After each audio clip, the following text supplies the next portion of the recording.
Welcome to our channel. Today, we have a mouth-watering recipe to share with you: delicious and crispy chicken tostadas.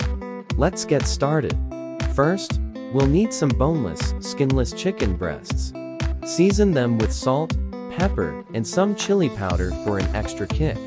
Heat up a pan with a drizzle of oil and cook the chicken till it's golden and cooked through.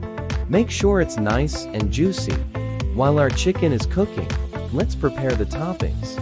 Slice some fresh tomatoes, chop up some cilantro, and dice an onion.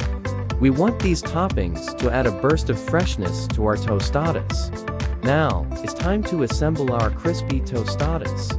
Take a corn tostada shell and spread a generous layer of refried beans onto it. Don't forget to warm up those beans before spreading.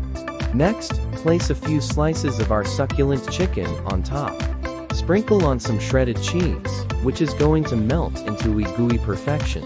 Pop our tostadas into a preheated oven and let the cheese melt and the tostadas turn nice and crispy. Once our tostadas are out of the oven, it's time to load them up with all those delicious toppings we prepared earlier. Add the sliced tomatoes, chopped cilantro, and diced onion on top. Feel free to get creative and add any other toppings you love. And there you have it, our delicious and crispy chicken tostadas are ready to be devoured. The combination of flavors and textures will surely impress your taste buds. Thanks for watching our video. If you enjoyed this recipe, be sure to subscribe to our channel for more tasty ideas. Happy cooking!